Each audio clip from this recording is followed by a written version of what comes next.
அவரோட இமேஜ் அவரோடது வேற, இவரோட இமேஜ் இவரு வேற. எப்படி 2 பேரும் செட் ஆகினது எப்படி வந்தது? இல்லை சார், ஆக்சுவலாக ஃபஸ்ட்டு நாங்கள் தமிழ் ஆரம்பிச்சிட்டோம் சார். ஸோ செல்வா சார் எப்போவுமே வந்து எங்களோட ஃபர்ஸ்ட் சாய்ஸ் தமிழுக்கு. ஹிந்தி வேர்ஷன் வந்து பண்ணும்போது தான் அமீர் சார் வந்து கதை கேட்டுட்டு ஹிந்தி வேர்ஷனும் பண்ணலான்னு சொன்னார். அண்ட் அவர் கதை கேட்டு முடிச்ச உடனே நான் தான் அவர்கிட்ட கேட்டேன், சார் நீங்கள் இருந்தால் எப்படி அப்படின்ட்டு. அப்போது அவர் லால் சிங் செட்டாக்கு அப்புறம் 2 வருஷம் நடிக்க மாட்டேன்னு சொல்லும் போது தான் இந்த கதை கேட்டார். அப்போது அவர் ஃபுல்லாக வெள்ளை தாடி, ஃபுல்லாக வெள்ளை முடியெல்லாம் வச்சு அந்த ஒரு லுக்கில் இருந்தார். ஸோ அதனால் அவர்கிட்ட கேட்கும்போது அவர் கரெக்ட், எனக்கும் அப்படி தான் தோணுச்சு கதை கேட்கும்போது. அங்கேருந்து ஒரு ஜேர்னி ஆரம்பிச்சிச்சு. அவர் செல்வா சாரோட கேரக்டரை பார்த்துட்டு அவர் சொன்னார், சூப்பர் ஆப்டாக இருக்கீங்க தமிழில், ஹிந்தியில் நான் எப்படி இருப்பேன்னு எனக்கு தெரில, ஏன்னா I come with the baggage of being a hero for so many years. So அது எப்படி ஏற்றுப்பாங்கன்னு எனக்கு தெரில. அப்புறம் அவர்கிட்ட ஒரு கொஸ்டின் ஒன்று இருந்தது, மாரல் கொஸ்டின். அது அவர் அந்த மாரல் கொஸ்டின் கேட்கும்போது ரொம்ப நியாயமாக இருந்தது. அப்போ அவர் கேட்டார், இதை மாற்ற முடியுமான்னு. அப்போ நான் சொன்னேன், சார் இந்த படத்தோட புது விஷயமே அதான், நான் அது மாற்றிட்டேன்னா படத்தோட சுவாரஸ்யம் போயிடும். அப்போது அவர் ஓகே, அப்போது நம்ம பண்ணாமல் இருந்தால் பெட்டர்ன்னு சொன்னார். ஆனால் எதுவுமே என்கிட்ட சொல்ல.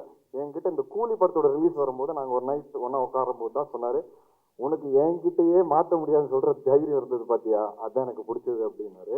So that is something I think, அதுதான் என் கதைகள்னு நான் சொல்லுவேன். அண்ட் இதுதான் அவரோட journey. But always Tamil version தான் இருந்தது. அது வேற லாங்குவேஜ் கொண்டு போகலான்னு சொல்லி தான் சைமல்டேனியஸாக ஷூட் பண்ணலான்னு அந்த வெயிட்டிங் பீரியடில் தான் எங்களுக்கு அந்த ஐடியா வந்தது. ஸோ மற்றபடி ஒன்றும் இல்லை sir. Correct sir. Tamil Aryan வந்து திராவிடர்களுக்கு எதிரான படமா அது? இல்லை சார், அந்த ஒரு கான்டெக்டே இல்லை sir. Like you said, it could be a name. We are just putting it forward as a name. ஒரு பேராக தான் வச்சிருக்கு சார், நத்திங் மோர். சார் தமிழில் பேசுவீங்களா? ஆமாம், தமிழ் படம் எடுத்துருக்கீங்க, இப்போ தமிழில் பேசுங்களா? ஆடியன்ஸ் கண்டிப்பாக சார், கண்டிப்பாக பேசலாம். செல்வராமன் சார், எல்லா படத்துலையுமே வில்லனாகவே வந்துட்டு இருக்கீங்க. நல்ல வேஷம் எப்போ எதிர்பார்க்குறீங்க? இதில் என்ன வில்லன், இதில் என்ன, இது எல்லாம் கேரக்டர்ஸ் தான். ஸோ ஒரு படமும் நல்ல சந்தோஷமாக அனுபவிச்சு தான் பண்ணுறோம். கூடிய சீக்கிரம் வந்து அதர் கேரக்டர்ஸ் வரும், டெஃபினட்டாக வரும். வெயிட் பண்ணுறேன் அதுக்காக. செல்வராஜ் சார், உங்களுக்கு கேள்வி. ஒரு டைரக்டர் பேர் பார்த்து தேட்டருக்கு வந்தாங்க ஆடியன்ஸ். அது பல டைரக்டர்களுக்கு அந்த வரிசையில் வந்துட்டு உங்கள் பேரை பார்த்துட்டு தேட்டருக்கு ஆடியன்ஸ் வந்தாங்க. இப்போ நீங்கள் திடீர்னு வந்து நடிகராகிட்டதுனால சொகுசாக வந்துட்டு நடிச்சுட்டு போயிடலான்ட்டு நினச்சி அந்த கிரியேட்டர் உங்களுக்குள்ளே இருக்கிறவர் இருக்காரா, இல்லை அவர் வந்து ஓய்வு எடுத்துட்டு நடிகராக மாறிட்டாரா, முழு நேரம் நடிகரா? எப்பவுமே டைரக்டர் தாங்க. ஆக்டிங்கிறது ஓகே. ஃபஸ்ட்டு சானிக் ஆயுதம் ரொம்ப ஃபோர்ஸ் பண்ணி என் ஃப்ரெண்டு ஒரு டைரக்டர் எல்லாம் பண்ணதால தானே பண்ணே தவிர. ப்ளஸ் எனக்கு ஒரு கேள்வி இருந்துகிட்டே இருந்தது, ஒரு ஆக்டிங் கஷ்டமா இல்லை டைரக்டிங் கஷ்டமா அப்படின்ட்டு. இந்த பார்க்கலாம், நடித்து பார்த்தா தான் தெரியும் போல இருக்கு அப்படின்னு பார்த்தோன்னே ஒரு 5-6 நாள் ஷூட்டிங் கழிச்சு, அட கடவுள், ஆக்டிங்னா இவ்வளோ ரெஸ்பான்சிபிலிட்டிஸ் இருக்கா? கையை பார்த்துக்கணும், காலை பார்த்துக்கணும், மூஞ்சியை பார்த்துக்கணும், அங்கே பார்த்துக்கணும், இங்கே பார்த்துக்கணும். நம்ம பாட்டுக்கு ஒரு திரிஞ்சு நம்ம ஒரு படம் எடுக்கிறது வேறு. ஆக்டிங்லாம் அப்படி வந்து பண்ணிட முடியாது. ரொம்ப யோசித்து அதெல்லாம் பண்ணணும் வந்து. ஸோ கடைசிக்கு ரொம்ப சந்தோஷம். பிஸ்னஸா சார், நீங்கள் அந்த போலீஸ் அதிகாரி கேரக்டர் பண்ணுறீங்களா, அது யாரை முன்னோட்டமாக வச்சுட்டு பண்ணுறீங்க, யாரை முன்மாதிரியாக வச்சுட்டு பண்ணுறீங்க? இல்லை சார், ஒவ்வொரு கேரக்டர் வித்தியாசமான கேரக்டர் பண்ணுறதுல எனக்குள்ள நேரு கூட்டம்லேயும் போலீஸ் தான் கடைசியில். அந்த போலீஸ் வேற, ராட்சசன் போலீஸ் வேற, இந்த போலீஸ் வேற. பட் ஒரு போலீஸ் ஒரு ஜென்டர் ஒரு பாடி லாங்குவேஜ் இருக்கும். அதை நான் சின்ன வயசுலேருந்து வீட்டிலே பார்த்துருக்கேன். ஸோ எங்கள் அப்பா தான் சார் எனக்கு ஒவ்வொரு கேரக்டர் அப்ரோச் பண்ணும்போது அவர்களோட பாடி லாங்குவேஜ் ஒன்று இருந்தது சில விஷயங்கள்ல. எல்லா படங்களில் எல்லா இடத்துலையும் அப்ளை பண்ண முடியாது. அண்ட் அப்பா கிட்ட டிஸ்கஸ் பண்ணுவேன், இந்த மாதிரி ஒரு கேஸ் இருந்தால் நீங்கள் என்ன பண்ணுவீங்க. உண்மையாக சொல்லணும்னா ஆரியன் வந்து ஒரு டிஃப்ரெண்ட்டான ஸ்டோரி நாங்கள் சொல்லிகிட்டே இருக்கோம், அதை நீங்கள் பார்க்கும்போது புரிஞ்சுப்பீங்க. அப்போ நான் அப்பா கிட்ட கேட்டேன், இந்த மாதிரி ஒரு விஷயம் இருந்தால் நீங்கள் என்ன பண்ணுவீங்க. ஏன்னா எனக்கு தோணுச்சு, படத்தில் பிகினிங்கில் போலீஸால் ஒன்றும் பண்ண முடியாது அப்படின்னு கதை கேட்கும்போது ஒன்றுமே பண்ணலையா போலீஸ்ன்னு எனக்கு தோணுச்சு. அப்போ அப்பா கிட்ட கேட்கும்போது, நீங்கள் உண்மையாகவே இந்த இன்சிடென்ட் இந்த மாதிரி ஏதாவது நடந்ததுன்னா நீங்கள் என்ன பண்ணியிருப்பீங்கன்னு கேட்கும்போது, கண்டிப்பாக ஒன்றும் பண்ணியிருக்க முடியாது, வெயிட் தான் பண்ணி இருந்திருக்கோம் அப்படின்னு ஒரு மேட்டர் சொன்னார். அப்போ எனக்கு நம்பிக்கை வந்துருச்சு, ஓகே இந்த கதை கரெக்டான கதைன்னு. ஸோ இந்த மாதிரியான சில விஷயங்கள் நான் அப்பாவோட டிஸ்கஸ் பண்ணுவேன். My question to Shraddha. Sir, you are the most overwhelming actors in the industry and your ability to fit in any character. You have a penchant to do all kinds of roles, but personally I feel you have a strong liking to fill in the crime subjects. Any particular reason for that? And you are doing a great job on that. Thank you so much, sir. அப்படி ஒன்றும் இல்லை, அதாவது it's not like I am attracted to dark subjects. அது ஏதோ people see me in that perspective and I seem to be pulling it off. It's a stereotype of a good nature, I feel. And honestly, it is something I enjoy doing, but I'm also always on the lookout for lighter subjects. It's just so diversity, but thank you so much for your compliments, sir. Thank you. Sir இங்கதான் இருக்கீங்க, ஆனா உங்களை பார்த்து ரொம்ப நாளா நம்ம வீட்டுல பார்க்க முடியுது சேனல்ஸ்ல.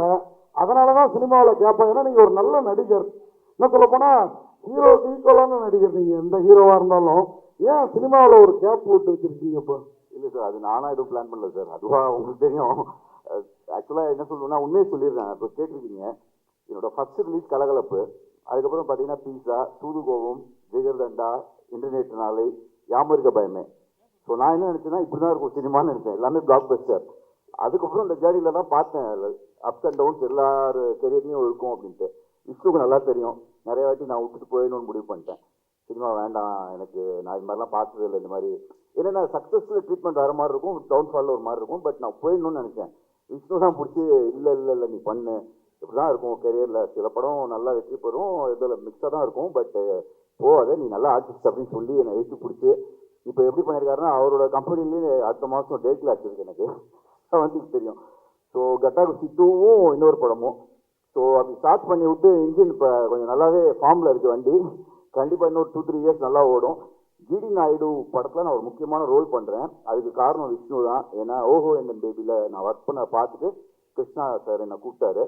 So thank you Vishnu, thank you so much. So அடுத்த வருஷம் கொஞ்சம் பிஸியாக தான் சார் இருப்போம். அடுத்த மாதம் வாவாதியாரில் மீட் பண்ணுவோம்.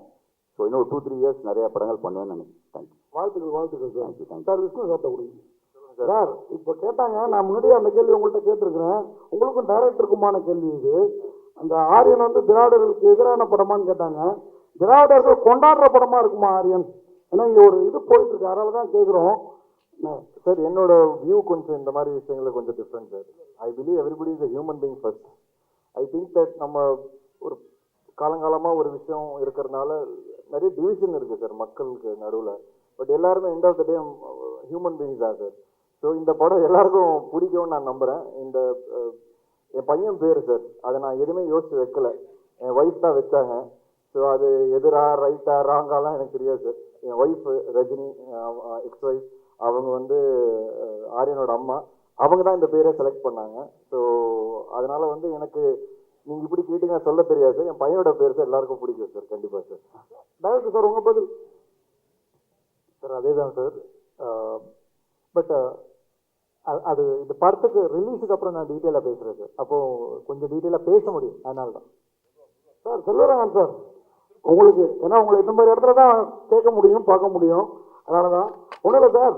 அதாவது இந்த தனுஷும் நீங்களும் ரொம்ப சேர்ந்து நடிக்காமல் இருக்கிறதுக்கான கண்டிச்சு பட்டுரும் அப்படிங்கிற மாதிரி. ஏன்னா நீங்கள் பெரிய நடிகர் ஆகிட்டீங்க, அவர் போக மாட்டேங்கிறாரா இல்லை கூப்பிட்டு நீங்கள் போக மாட்டேங்கிறீங்களா?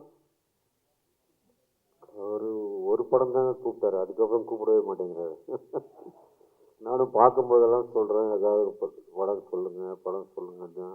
நீங்கள் அவருக்கு தான் கேட்குறேன், ஏன் கூப்பிட மாட்டேங்கிறாருன்னு. விஷ்ணு சார். சார் இப்போ முத்த காட்சிகள் வேணான்னு சொன்னீங்க, அதுக்கு நீங்கள் ஒத்துக்குறீங்க. ஆனால் வந்து ஒரு நல்ல ஒரு ஹீரோயின் வந்து முத்த காட்சி வேணும்னு சொன்னால் ஒரு ஆக்டர் வந்தால் மாற்றிடுவாங்க. நீங்கள் ஏன் அது மாற்றலை, என்ன பண்ணீங்க? முத்த காட்சிகள் வேணான்னு சொன்னோன்னே நீங்கள் ஒத்துக்கிட்டீங்க அவங்க ஒரு புது ஹீரோயினுக்காக. இப்போ நீங்களே வந்து ஒரு டேரக்டர் வந்து முத்த காட்சி கம்பல்சரி வைக்கணும் ஒரு நல்ல ஹீரோயின் சொல்லும்போது அவங்க வேணான்னு சொன்னால் நீங்கள் என்ன ரியாக்ட் பண்ணியிருப்பீங்க? இல்லை சார், இந்த டைமில் வந்து நான் டைரக்டர்கிட்ட பேசிக்கோங்கன்னு சொல்லியிருப்பேன். இதில் என்னென்னா சார், இதுக்கு ஒரு சில படங்களுக்கு ஒரு சில விஷயங்கள் தேவைப்படும் சார், சில விஷயம் கண்டிப்பாக தேவைப்படாது. அது ஒரு எக்ஸ்ட்ரா எலிமெண்ட் தான். இந்த படம் பொறுத்த வரைக்கும் எங்களுக்கு அது ஒரு எக்ஸ்ட்ரா எலிமெண்ட்டாக தான் இருந்தது தவிர்த்து இந்த படம் அது இருந்தால் தான் ஓடும், இல்லை அது இருந்தால் தான் ஒரு ரிலேஷன்ஷிப்பை சொல்ல முடியுங்கிறது கிடையாது. அதனால அதை நானும் டைரக்டர் ஸ்பாட்லேயே பேசிட்டு டிசைட் பண்ணி இதுக்கப்புறம் அப்படி ஷூட் பண்ண வேணாம்னு நாங்கள் டிசைட் பண்ணோம். ஏன்னா அவங்களோட கரியர் கிராஃப்னு ஒன்று இருக்குது சார். அந்த கரியர் கிராஃப் அவங்களுக்கு நான் என்ன ஆசைப்படுவேன்னா சார், நம்ம படங்கள் எல்லாருமே வளரணும்னு தான் ஆசைப்படுவேன். ஸோ அந்த ஒரு விஷயம் தூக்குறதுனால அவங்க வளர போறாங்கன்னா ஃபியூச்சர்ல அவங்களுக்கு வேற விதமான கேரக்டர்ஸ் வரும் அப்படின்னா அந்த ஒரு சின்ன விஷயம் பண்றதுல தப்பே கிடையாது. பட் அது கண்டிப்பா படத்துக்கு முக்கியம் அப்படின்னா நான் கண்டிப்பா டைரக்டர் கிட்ட பேசிக்கணும்னு சொல்லியிருப்பேன். நாட் ஸ்ட்ராட்டஜி, புரியுது ஸ்ட்ராட்டஜி. ஆனா குழந்தையோட வந்து அரெஸ்ட் பண்ணி உங்களுக்கு கூட்டு வராங்க, அதுங்க ஸ்ட்ராட்டஜி இல்லை சார், ஸ்ட்ராட்டஜி ஒன்றும் கிடையாது. எனக்கு வந்து என் பையன் இந்த ஃபங்க்ஷனுக்கு வரணும்னு ஆசை சார், அவ்வளோதான். ஸோ அவர் எப்படி வந்தால் நல்லா இருக்கும்னு யோசித்தேன். அவர் பேரில் படம் பண்ணுறேன். ஸோ அவர் என்னை அரெஸ்ட் பண்ணி கொண்டு வந்தால் நல்லா இருக்கும்னு நினச்சேன். நான் இந்த படம் மட்டும் ஓடலன்னு உன்னை சாவடிச்சிருங்கிற அளவுக்கு தான் அதோட இன்டைரக்ட் மீனிங். அதனால் ஒரு போலீஸாக கூப்பிட்டு வந்தேன். அண்ட் என் சின்ன வயசில் என்கிட்ட ஒரு ஃபோட்டோ இருக்குது. எங்கள் அப்பா போலீஸ் ட்ரெஸ் போட்டிருப்பாரு, நான் ஒரு சின்ன வயசு போலீஸ் ட்ரெஸ் போட்டிருப்பேன். அதே ஃபோட்டோ வந்து இன்னைக்கு எடுக்கணும்னு ஆசைப்பட்றேன். என்னோட போலீஸ் ட்ரெஸ் மேலே இருக்குது, மேலே போய் அவர் இன்னைக்கு போட்டிருக்காரு. சேர்ந்து அதே மாதிரி ஒரு ஃபோட்டோ ரெப்ளிகேட் பண்ணணும்னு நான் ஆசைப்படுறேன். அதனால அவர் அந்த ட்ரெஸ்ஸில் கூப்பிட்டு வந்திருக்கேன். சார். அப்புறம் அமீர் கான் வந்து நீங்கள் பேசியிருக்கீங்க. அமீர் கான் வந்து தமிழில் நடித்த உடனே ஒரு கூலி படம் வந்து ஃபெயிலியர் ஆயிடுச்சு. அவரே சொல்லியிருக்காரு ஒரு இன்டர்வியூவில், என்னை இட்டு போயிட்டு வந்து வேஸ்ட் பண்ணிட்டாங்கன்ட்டு. உங்கள்கிட்ட ஏதாவது சஜஷன் சொன்னாரா, இல்லை வந்து அதனால தான் வந்து கேன்சல் பண்ண தமிழில்? சார் அவர் அந்த மாதிரி ஒரு இன்டர்வியூ கொடுக்கவே இல்லைன்னு சொன்னார் சார். அந்த ஒரு இன்டர்வியூ நடுவில் வந்ததில்லை. அவர் எதிராக இன்டர்வியூ கொடுத்தாருன்னு அதோட ஃபோட்டோஸ் நான் எடுத்து அனுப்பிச்சேன் அவருக்கு. சரி இந்த மாதிரி இங்கே எல்லாரும் பேசிட்டு இருக்காங்க, இல்லை நான் பேசவே இல்லை, அந்த மாதிரி நான் உடனே கிளியர் பண்ணிடுறேன்னு சொல்லி அவர் ஒரு ப்ரெஸ் ரிலீஸ் கொடுத்தாரு. அவர் வந்து பியோர் லவ் ஆஃப் ரஜினி சாருக்காக வந்து பண்ணியிருக்கிறாரு. அண்ட் அவர் ஹாப்பி தான். இப்போ வந்து நான் வந்து அங்கே நடிச்சதுக்கு அந்த சீன் நான் ரஜினி சாருக்காக எக்ஸ்க்ளூசிவாக வந்து பண்ணியிருக்கிறேன். I am very happy. I have no nothing in my ஹார்ட்னு எனக்கு சொல்லியிருக்காரு. அண்ட் அது வெளியவும் சொல்லிட்டாரு அவர் அங்கே நார்த் மீடியாவில். Hi. Congratulations to the whole team. Super இருக்குது trailer. Thank you. Can I actually ask this question to the director? So this is about the inspiration for the story.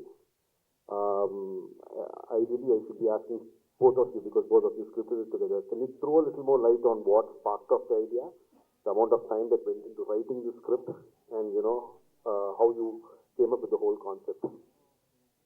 So the original idea was conceived probably 10 years ago. And at that time, the idea is a little unique. And we didn't know if it could be made into a film. And then we wrote a version of it. And then we were inspired from some of the incidents that has happened. There are some real life incidents that has happened which we have taken reference to. Again, the details which I'll be happy to discuss after the release because they are key to the film. And then the actual writing process took us, the discussions took us like 2 years, wherein like me and Manu, we are going back and forth. And the actual writing process took us like something around 3 months. So, and again, what has happened is in the 2 years or the 3 years that we have been working on, there are a lot of things that have changed. Like the way the films are made, the styles, the treatment, the things, the technology, all of it has changed. So in the November version, when we went for shoot, he had made updations regarding that. So that's how the process of writing has been.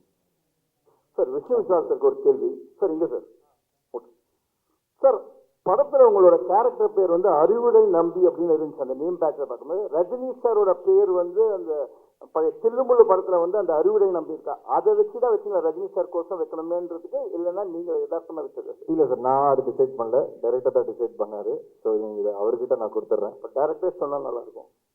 So there could be some inspirations behind that name. Yes, you are probably in a right track. Yeah. Thank you. Yeah, thanks.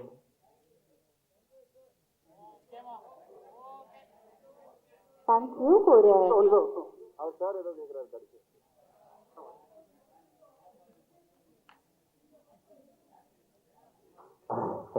Sir கண்டிப்பாக இந்த படத்தில் இருக்கு. நான் எப்பவுமே நான் அடிக்கடி சொல்றேன், I believe cinema influences the society. நான் நிறைய வாட்டி சொல்லியிருக்கிறேன். அது நம்ம எல்லா படத்துல மெசேஜ் சொல்லணும்னு அவசியம் கிடையாது. பட் அது சொல்றதுக்கு ஒரு ஆப்பர்ச்சுனிட்டி கிடைச்சதுன்னா அது கண்டிப்பாக சொல்லணும். ஆனால் அது ரொம்ப நேக்காக சொல்லணும் சார். அண்ட் கெடுக்கக்கூடாது சினிமா மூலியமா, அதுவும் நான் ரொம்ப நம்புறேன். இந்த படத்துலேயே ஒரு சின்ன மெசேஜ் இருக்கு, அது இப்போ சொல்ல முடியாது. நீங்க பார்த்து சார், இல்லை சார் இப்போ சொல்ல முடியாது, ஏன்னா அது சொல்லிட்டேன்னா உங்களுக்கு அந்த சுவாரஸ்யம் பிரேக் ஆகிடும். ஸோ அது வந்து நீங்கள் படம் பார்த்து தெரிஞ்சது கண்டிப்பாக ஒரு நல்ல மெசேஜ் இருக்கு. சார் கடைசியாக ஒரு கேள்வி. நீங்கள் சினிமாவுக்கு வந்து ஒரு 15 வருஷம் இருக்கு, 20 படம் பண்ணிட்டீங்க. ஒரு பேட்டியில் வந்து எனக்கு யாருமே சினி இண்டஸ்ட்ரியில் ஹெல்ப் பண்ணுறது இல்லை, நான் தனியாக வளர்ந்தேன், நடிகர் நீங்கள் ஹெல்ப் பண்ணலன்னு ரொம்ப உருக்கமாக சொல்லியிருக்கீங்க. ஏன் ஹெல்ப் பண்ண மாட்டேங்காங்க, என்ன காரணம்? இப்போ யாராவது ஹெல்ப் பண்ணுறாங்களா? இல்லை சார், ஹெல்ப்னு இல்லை, என்னை ரெக்கக்னைஸ் பண்ணல அப்படின்னு எனக்கு ஒரு சின்ன வருத்தம் வந்தது சார். ஏன்னா என்னோட ஒவ்வொரு படமும் வந்து நான் ஒரு படமாக கன்வெர்ட் பண்ணுறதுக்கு 1 வருஷம் 2 வருஷம் ஆயிடுது சார். இப்போ கட்டா குஸ்தியே பார்த்தீங்கன்னா 6 ப்ரொடியூசர் மாறிச்சு. வேலைன்னு வந்துட்டா வெள்ளக்காரன் 4 ப்ரொடியூசர் மாறிச்சு. எஃப்ஐஆர் இப்போ அவர் சொன்னார் பாருங்க 3 ப்ரொடியூசர் மாறிச்சு. ராட்சசனுக்கு அப்புறம் எனக்கு 9 படம் ட்ராப் ஆச்சு. ஐ டோன்ட் டிசர்வ் ஆல் திஸ்ன்னு சொல்ல வரேன். ஸோ அந்த வலி அந்த வருத்தம் எனக்கு இருக்கு. அதனால தான் சார் ஃபுல் ஃப்ளெஜ் ப்ரொடியூசராக மாறினேன். இப்போ மாறும்போது எஃப்ஐஆர் கட்டா குஸ்தி ஒரே வருஷத்துல ஹிட் கொடுக்குறேன். திருப்பி வெளியே போய் படம் பண்ணலான்னு பார்த்தா 3 வருஷம் ஓடிச்சு சார். திருப்பி என் படம் திருப்பி கையில் எடுக்கும்போது தான் ஆரியன் ஒரே வருஷத்துல திருப்பி வர ஸ்க்ரீனுக்கு. அதனால இப்போ அடுத்த 5 படம் நான் என் ப்ரொடக்ஷன் தான் பண்ணேன், வெளியே பண்ண மாட்டேன்னு நான் டிசைடே பண்ணிட்டேன் சார். இந்த ஒரு வருத்தம் தான் சார் எனக்கு. இது ஒருத்தர் மேலே இருக்குன்னு கேட்டிங்கன்னா கிடையவே கிடையாது. இது ஜென்ரலாக என்னோட ஃபீலிங், இது என்னோட வருத்தம். அப்புறம் நடிகர்கள் பற்றி நீங்கள் கேட்டீங்க, அப்படி நான் ஒன்றும் சொல்லல. பட் என்னன்னா சார், என்னோட படம் ரிலீஸ் ஆகும்போது எனக்கு ஒரு ஒரு நம்ம ஒரு அட்மையர் பண்ணுற பல பேர் இருக்காங்களே சார் சினிமாவில், யாருமே கால் பண்ணி பெருசாக விஷ் பண்ணதில்லை. அந்த படம் பயங்கரமாக ஓடும். அவங்க எல்லாருமே என்னோட டேரக்டர்ஸ் கால் பண்ணிவிடுவாங்க, கால் பண்ணி மீட்டிங் கூட அரேஞ்ச் பண்ணிவிடுவாங்க. ஆனால் எனக்கு கால் வராது. அந்த மாதிரியான வருத்தங்கள் எனக்கு இருக்குது. அது ஏன் நமக்கு தொடர்ந்து இப்படி நடக்குது? ஏன் இப்போ நான் ஒரு படம் பார்த்தேன்னா சார், இப்போ சமீபத்தில் கூட 1-2 படங்களுக்கு நான் அவங்களுக்கு கால் பண்ணி 20 நிமிஷம் பேசியிருப்பேன். புது ஆர்டிஸ்டாக இருந்தாலும் நிறைய படங்கள் பண்ண ஆர்டிஸ்டாக இருந்தாலும் எனக்கு அந்த ஆசை. ஸோ நமக்கு என்ன தோணும்னா, நம்ம படம் ரிலீஸ் ஆகும்போது ஏன் ஒரு 4 பேர் நம்மளை கூப்பிட்டு என்கரேஜ் பண்ணால் நமக்கு ஒரு ஹாப்பினஸ் வரும்ல. அது எனக்கு நடந்ததே கிடையாது. சோஷியல் மீடியாலையும் பார்த்தீங்கன்னா ஒரு படம் பார்த்து படத்தை பற்றி பெருசாக போட்டது கிடையாது யாருமே. ஆனால் அதே டைரக்டர்ஸை படம் பார்த்துட்டு கூப்பிட்டு கதை கேட்டுறாங்க.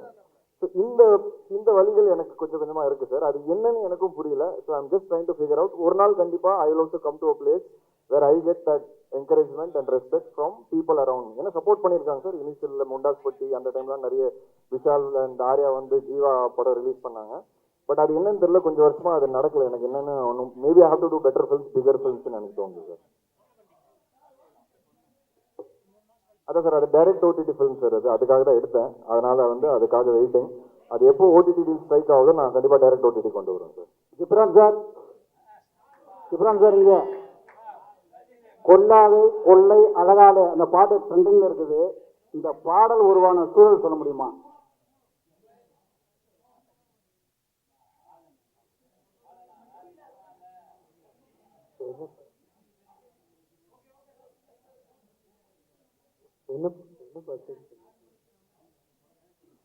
கொல்லாவே கொள்ளை அழகாலே பாட்டு ட்ரெண்டிங்ல இருக்குது. இந்த பாடல் உருவான சூழல் பற்றி சொல்ல முடியுமா?